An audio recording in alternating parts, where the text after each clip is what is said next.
बिहार के मुख्यमंत्री नीतीश कुमार का अगला सियासी कदम क्या होगा, ये कोई निश्चित तौर पर नहीं कह सकता। खुद नीतीश का सियासी सफर इस बात की तस्दीक करता रहा है। मंगलवार को दिन भर नीतीश के अचानक से राजभवन जाने की खबरों पर कयासों का बाजार बड़ा गर्म रहा। नीतीश ने राज्यपाल राजेंद्र विश्वनाथ आर्लेकर से करीब 50 मिनट तक मुलाकात की है, जिसके बाद बिहार की सियासत में कयासबाजियां शुरू हो चुकी हैं। हालांकि जेडीयू समेत बिहार में गठबंधन में शामिल सभी घटक दल ये दावा करते रहे हैं कि बिहार में सब कुछ ठीक ठाक है। मंगलवार को नीतीश सुभाष चंद्र बोस की जयंती पर आयोजित समारोह के बाद सीधे पहुंचे राजभवन। उसके बाद सियासी गलियारों में उनको लेकर तमाम तरह की चर्चाएं शुरू हो गईं।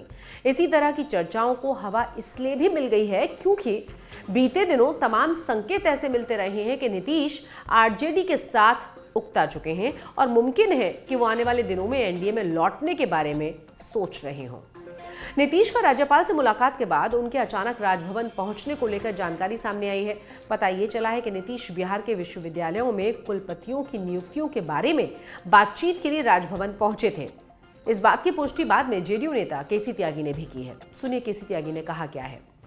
कि ये कुलपतियों के चयन को लेकर के, उनके बारे को लेकर के उनकी एक शिष्टाचार बस बैठक थी, इसके कोई और अर्थ नहीं लगाए जाने चाहिए। सीट शेयरिंग में देरी हो रही है, चुनाव सर पे है। ये हम अपनी चिंताएं गठबंधन की बैठकों में भी और उससे बाहर भी व्यक्त कर चुके हैं कि जिस तरह से बीजेपी की बढ़त है उसको चेक करने के लिए जल्दी संयुक्त सभाएं और उम्मीदवारों का चयन होना चाहिए। नीतीश की राज्यपाल से मुलाकात के बारे में यह भी कहा जा रहा है कि उन्होंने लगभग 6 विश्वविद्यालयों में कुलपतियों की नियुक्ति के मसले पर राज्यपाल के साथ परामर्श किया है। दोनों के बीच कुलपतियों के नाम पर सहमति बनने की सूचना भी है। मुख्यमंत्री नीतीश के साथ ही वित्त एवं वाणिज्य कर मंत्री विजय चौधरी और सीएम के प्रधान सचिव दीपक कुमार भी थे। दरअसल नीतीश को लेकर सियासी उलटफेर की बातें इससे पहले भी चलती रही हैं। चंद दिनों पहले ही आपको याद होगा आरजेडी प्रमुख लालू प्रसाद यादव और तेजस्वी यादव उनसे मिलने के लिए उनके घर पहुंचे थे। तब भी इस बात को लेकर चर्चाएं थी। बिहार में दोनों ही पार्टियों के बीच जारी तनाव के बीच आधे घंटे से ज्यादा चली इस मुलाकात को काफी अहम माना गया था। दोनों की मुलाकात 15 जनवरी को करीब 3 महीने के अंतराल के बाद हुई थी। दरअसल अमित शाह के एक बयान के बाद लालू प्रसाद यादव और नीतीश की मुलाकात सामान्य नहीं मानी गई थी। अमित शाह ने एक अखबार को दिए इंटरव्यू में नीतीश को वापसी के सवाल पर कहा था कि ऐसा प्रस्ताव आया तो विचार किया जाएगा। लालू और तेजस्वी की नीतीश के साथ इस मुलाकात के बाद तेजस्वी यादव ने कहा कि ये सामान्य मुलाकात थी और काम को लेकर बातचीत होती रहती है। तेजस्वी यादव ने क्या कहा सुनिए।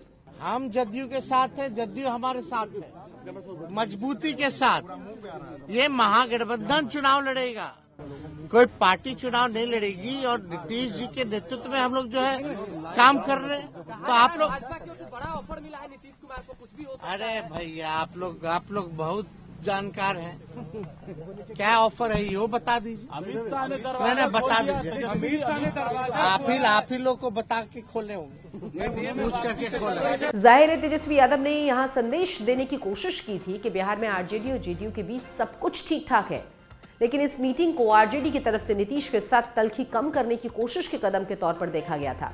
बिहार की राजनीति में फेरबदल की आशंकाओं से कभी भी इनकार नहीं किया जा सकता। हाल ही में चिराग पासवान ने भी जेडीयू के एनडीए में आने की संभावनाएं जता ही दी थी। हाल ही में लालू प्रसाद यादव ने नीतीश के बीच बढ़ती हुई दूरियों की पुष्टि दोनों पार्टियों के कुछ नेताओं के बयानों से भी जाहिर होती है। आरजेडी विधायक भाई वीरेंद्र ने लालू प्रसाद यादव और नीतीश के बीच आई दूरी पर कहा था कि लालू प्रसाद यादव के आशीर्वाद से ही नीतीश बिहार के मुख्यमंत्री हैं। अगर 79 विधायक हमारे हैं तो हम ही बड़े भाई हैं।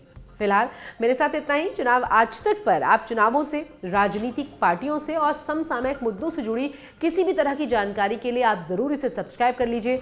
चुनाव राजनीति से जुड़ी तमाम जानकारियों के लिए आप देखते रहिए चुनाव आज तक को। और अगर ये वीडियो पसंद आया तो इसे लाइक एंड सब्सक्राइब जरूर करें। नमस्कार।